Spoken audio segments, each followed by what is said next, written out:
셀프 리터러십, 생각을 빼앗긴 시대에 나를 읽어내는 힘이라는 부제가 있네. 2011년 서울경제신문에서 기자 생활을 시작했고 2021년 중앙일보에 합류했다고 해. 세상을 볼 때 기사가 되는 것과 기사가 안 되는 것으로 바라보며 살았다고 하네. 남들보다 더 분주하게 움직인 것 같았는데 감정적 탈진을 느끼고 학문적 성취를 더 이루고 싶어서 퇴사하고 1년 유학, 다시 일을 하면서 청소년 대상으로 강연을 시작했다지. 리터러시라는 말, 쉽게 말해서 이해력, 문해력이라고 하네. 단순히 글자를 읽고 해석하는 외부 정보를 해독하는 능력에 머물지 않는다.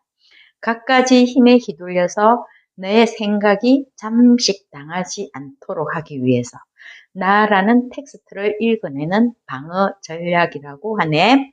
시끌벅적한 세상에서 존엄하게 버티기의 해법을 공유하고자 한다는 저자의 말이 있어. 인간이 세상을 살아가는 무의식적인 방식과 태도, 아비투스의 개념이라고 하지. 가정, 학교, 직장을 거치면서 몸에 밴 문화에 대해서 사고방식, 행동, 습관, 감정의 구조를 말하고 있지. 특별히 다른 사람의 평판과 시선에 민감한 우리나라 사람들, 알고리즘의 절대적인 영향력을 벗어날 수 없다고 말하네. 부가 캐릭터가 나를 잠식하고 진짜 나는 누구인가를 찾기가 힘든 시대. 지금 시대는 알고리즘 시대라고 하네. 상징 폭력이 있다는 것. 폭력을 당하고 있으면서도 정작 그것이 폭력이라는 것을 모르는 채 당연시하면서 성인해 버리는 시대라고 말해. 세계화 시대, 플랫폼 시대, 일상 기록의 데이터로 전환된 정보로 이윤 추구가 일어나는 시대에 우리는 지금 살고 있다는 것. 그리고 나를 뒤흔드는 알고리즘에 대한 이야기야. 나의 취향이 아니고 무엇에 오래 머무르는지를 보여주는 지표라는 것이지. 사용자가 약 260개의 영상을 평균 35분 정도 연속으로 시청하면 중독이 된다고 해. 특별히 틱톡의 위험을 강조하네. 내가 나를 읽어내지 못할 때 알고리즘이 던져주는 부정적 감정과 증상이 마치 내 것인 양 착각하는 자아의 오독에 빠지게 된다는 것이야. 알고리즘이 흔드는 세상에서 나를 읽어내는 힘은 이제 자기 개발의 영역이 아니라는 것. 호주는 2025년 12월 10일부터 세계 최초로 16세 미만 청소년의 틱톡, 인스타그램, X, 스냅챗, 유튜브 등 주요한 SNS 이용을 전면 차단했다. 프랑스는 2026년 9월부터 15세 미만 청소년의 SNS 사용을 금지하겠다고 발표했다. 덴마크, 노르웨이, 스페인, 이탈리아 등도 비슷한 규제를 준비하고 추진 중이다. 유럽연합은 청소년 계정에 무한 스크롤, 자동 재생 등을 비활성화하도록 의무화했다. 그러나 차단만이 답이 아니라는 것. 그 안에서 나를 지킬 힘이 필요하다는 것이지. SNS 알고리즘이 우리가 무엇을 보는지를 좌지우지하면서 나를 흔들었다면 또 하나의 힘인 인공지능은 내가 무엇을 믿게 될지를 설계한다. 우리의 가장 사적인 대화 상대가 되어서 생각을 만드는 그 자리까지 영향력을 발휘한다. AI는 인간의 피드백을 통해서 학습한다. 그 과정에서 사용자의 기분을 맞춰주고 동조할 때 가장 높은 점수를 받도록 설계되어 있다. 그래서 AI는 사용자가 비합리적인 판단이나 위험한 생각을 내비쳐도 이를 교정하기보다는 오히려 당신 말이 맞다고 치켜 세운다. 듣고 싶은 답을 정해놓고 사는 우리와 AI의 아첨을 기억하라네. 특별히 생성형 AI는 단순한 정보를 선별하는 데 그치지 않고 사용자의 취향과 편향에 딱 들어맞는 가짜 진실을 실시간으로 만들어낸다는 것. AI가 나만을 위해 만들어준 독방, 나만의 거울방에 갇히게 된다는 것이야. 미러룸이라고 하지. 나를 읽지 못하면 AI가 추천하는 유망 직종, 취향, 평균적인 정답에 자신을 끼워 맞춘다.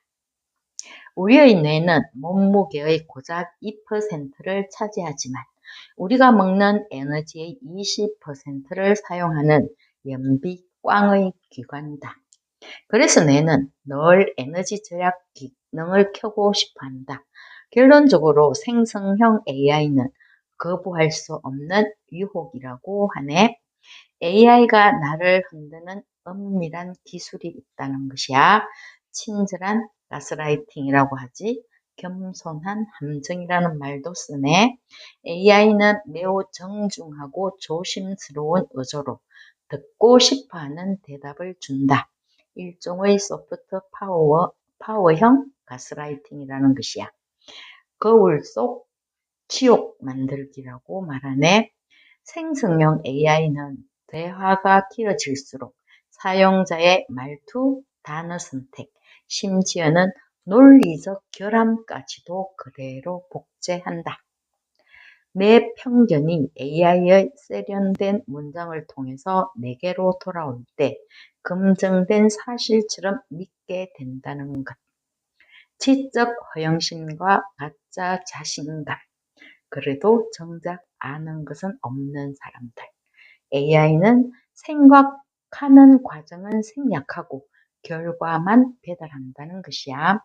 실제적 공감이 아니라 계산된 기계적 대답, 팔꿈치로 슬쩍 지르는 너찌처럼 가혹한 편리함의 대가가 있다는 것. 진짜 많이 가지는 고유한 흔적이 없다는 것이야. AI는 수조개의 데이터를 통계적으로 버무려서 만든 평균의 결과물이라는 것이지. 결국 AI의 통제권은 불편함에서 시작한다는 것. 알고리즘으로 만들어내는 인생이 아니기를 바란다고 하네. 내 삶의 통제권이 나에게 있는지 수시로 질문하라고 해. 이것이 셀프 리터러시의 힘이라고 말하네. 나를 읽지 못해서 생기는 일터에서의 비극이 있다는 것. 내 안의 불안이 타인을 향한 분노로 향한다는 것이지. 이때 분노하게 되는 것은 업무 지시, 성과 관리라는 이름으로 혹은 상대방 비하 등으로 나타날 수 있다. 오류 수정보다도 서로를 비난하는 에너지 낭비가 있다는 것이야. 마이크로소프트의 3대 CEO 사티나 나델라의 말이라고 하네. 우리는 모든 것을 아는 사람이 아니라 모든 것을 배우는 사람이 되어야 한다. 자기 성찰을 강조했다고 해. 내 안의 지적 허영식, 공격성, 불안 등을 제대로 읽어내고 또 내 안에 있는 공간을 마련해서 타인의 지혜와 생각이 들어오는 통로를 마련하라고 하네. 나 탐구를 막는 장애물이 있다고 하지. 암시적, 간접적인 고맥락 문화라고 해. 행간을 읽으라는 말일지 눈치껏하라는 말. 저 맥락 문화는 제품 설명서처럼 직접적 다양성이 확립된 사회에서 많이 나타난다는 것. 그래서 셀프 리터러시의 단련법이 있네. 제일 중요한 것 언어 민감성 기르기야. 인간은 자신이 사용하는 언어의 범주 안에서 세상을 인식한다. 정서, 감정을 세분화하고 라벨을 붙이라고 해.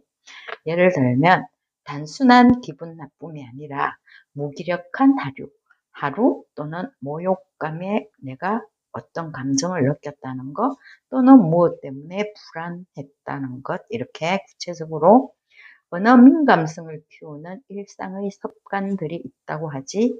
오감을 전달하는 살아있는 단어를 채집하라는 것이야. 태운 설탕 같은 것처럼 언어의 한계는 내 세상의 한계를 만든다는 것. 언어는 사회를 이해하는 창이라고도 하네. 나를 읽어내는 대시보드 만들기가 있어. 나의 일상을 분석하여서 보여주는 지표, 일상의 활동, 신체, 정서 지표를 글로 써서 보라는 것이야. 기분 나쁜 하루를 분석한다면 혹시 수면 문제가 있었나? 휴대폰 사용 시간이 길었나? 일터에 문제가 있었나? 또는 내 신체의 건강성에 문제가 있었나? 누군가의 관계성에 문제가 있었나? 이러한 세세한 지표들을 확인하라는 것이지. 그리고 훈련은 내가 본 것을 비틀고 내 생각을 바꾸면서 반문하라고 해. 질문의 즉답보다는 질문으로 다시 대답하는 것을 말해. 토 달지 마. 삼요. 이걸요? 제가요? 왜요? 이런 것 없애라는 것이야.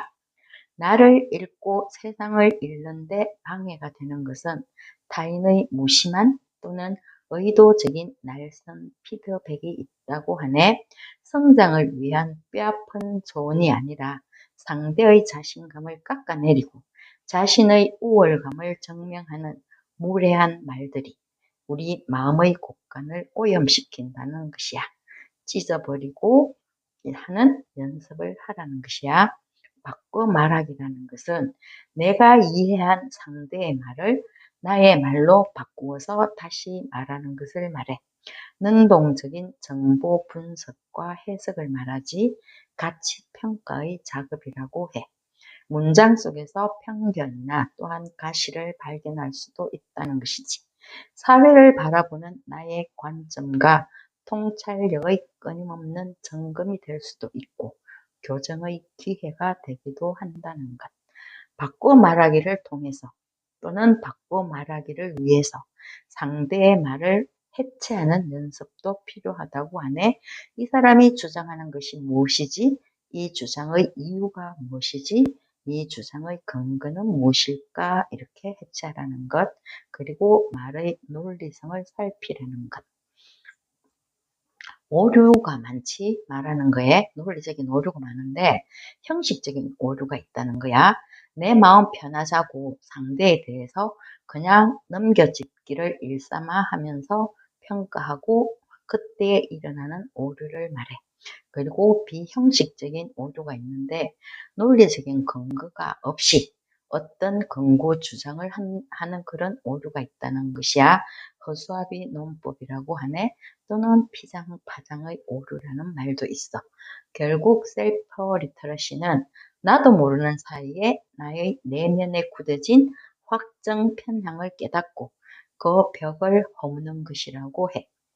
셀프 리터러시의 역사를 보면 소크라테스부터 시작을 하네. 너 자신을 알라는 말. 세상에서 가장 어려운 일이 나 자신을 아는 일이라는 것이야. 1500년대의 프랑스의 철학자 몽테뉴는 두 가지 규칙을 지켰다고 하지. 크세주와 에포케하는 말이 있네. 내가 무엇을 아는가. 그리고 빠른 세상 속에서 잠시 멈춰서 생각하자는 것이야. 판단 유보라는 것.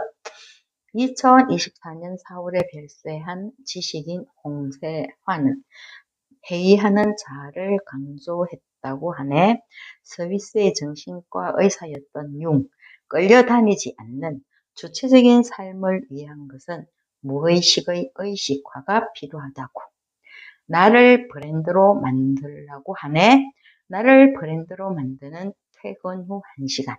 결국은 셀프 리터러시를 셀프 브랜딩으로 확장하라고 하는데 대체 불가능한 내가 되려면 나만의 엣지가 필요하다는 것. 엣지는 모퉁이 끝자락을 말하지 다른 것으로 나 혼자 독립할 수 있는 그런 자세, 그런 위치에 나를 두라는 것. 독립 가능한 그래서 조직 내에서 당당할 수 있다는 것. 1시간 정도는 나를 설명할 수 있는지 묻네. 내가 100시간의 설교를 듣는다 또는 100시간의 강의를 듣는다보다는 내가 나 자신이 좋아하는 것, 나의 삶에 대한 가치관 또는 내가 바라는 어떤 나의 이상 이런 것들에 대해서 1시간 정도는 다른 사람들에게 나를 소개할 수 있는지 묻고 있어. 내가 브랜드가 되기 위해서 가장 중요한 것 독서라고 말해. 발품 독서, 발췌 독서, 여백 독서, 규익 독서. 독서는 취미가 아니다. 규익해서 실험하는 것이다. 라고 하네.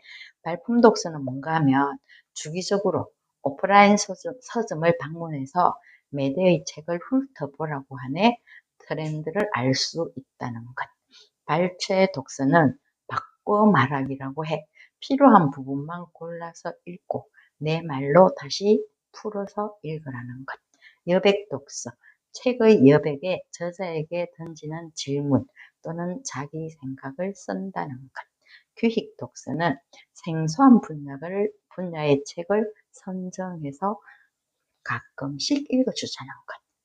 결론은 설렁설렁이더라도 보여주기로라도 책은 가지고 다니고 책은 읽으라는 것. 그래서 똑똑한 질문자가 되어라고 하네. 반문하는 것과 연관을 지어서 질문하기야. 질문도 폐쇄형, 개방형, 유도형이 있지.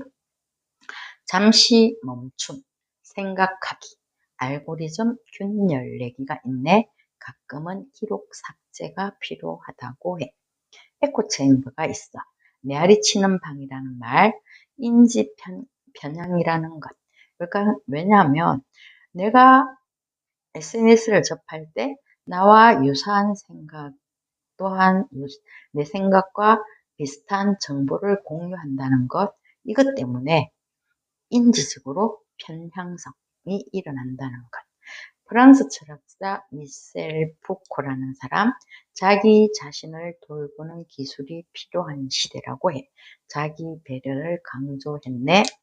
외부의 힘에 휘둘리지 않기 위해서 자신을 끊임없이 관찰하고 훈련하는 탐구는 필요하다. 귀찮고 수고스럽더라도 시끌벅적 세상 속에서 나 자신의 통제권 회복을 위한 발걸음을 옮기라고 말하네. 여기까지야.